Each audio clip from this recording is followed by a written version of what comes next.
In this video, I'm going to explain a pretty easy way, perhaps the best way, to start intermittent fasting.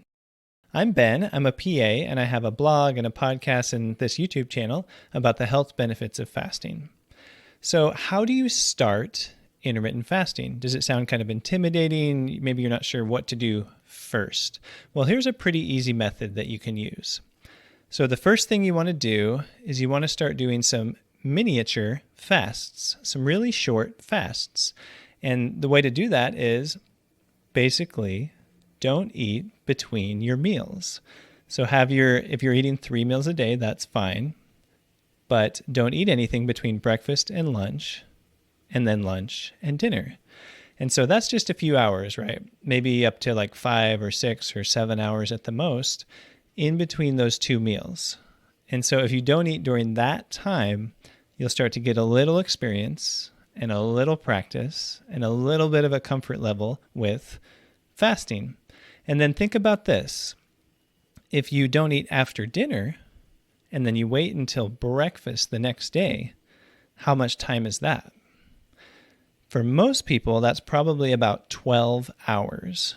So if you were to not eat between dinner and breakfast the next day, you're already intermittent fasting. Because when most people use that phrase, intermittent fasting, they mean just eating your food in a shorter window of time each day. And so you're already doing that just by not eating in between meals.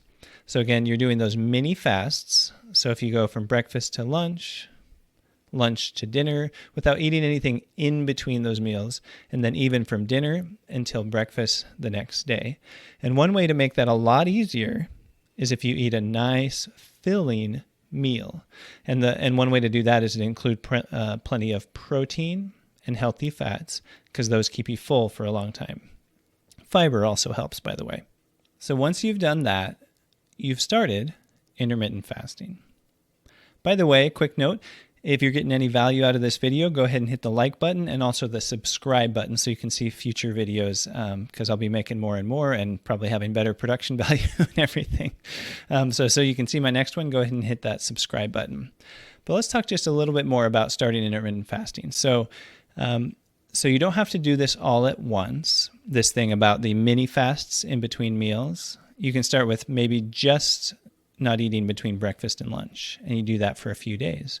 And then after that, maybe you add on the part from lunch until dinner, and then maybe after a week or two of doing both of those, then you start adding on the part from dinner until breakfast the next day. So the point is you can ease into it really slowly. You can take it as slowly as you need to and just kind of let your body gradually adapt and let your mind gradually adapt. Because that's the thing about starting, is that it can seem kind of intimidating if you've never done it before, but you can just make it really smooth and easy by kind of transitioning into it gradually. So there you have it. That's a really easy and probably the best way to start intermittent fasting. So if you've never tried it before, try doing these mini fasts in between meals. And I actually have a 10-day challenge that will help you start this if you want to try that. It's a 10-day no snacking challenge. So that's what I was talking about, not snacking in between meals. So if you want to check that out, go to my website, which is fastingwell.com/challenge. So fastingwell.com/challenge. I'll put a link down below as well. My name is Ben. I'm a PA, which is similar to a doctor. I've worked in the emergency room, done family practice, urgent care, and I've got a blog and a podcast and this YouTube channel all about intermittent fasting, what the benefits are, how to do it. So go ahead and hit the subscribe button if you didn't already so you can see my videos in the future. Hit the like button if you found any value in this video, and let me know your thoughts or any other related questions that you have in the comments down below. Thanks a lot, and I'll see you next time on the Fasting Well YouTube channel.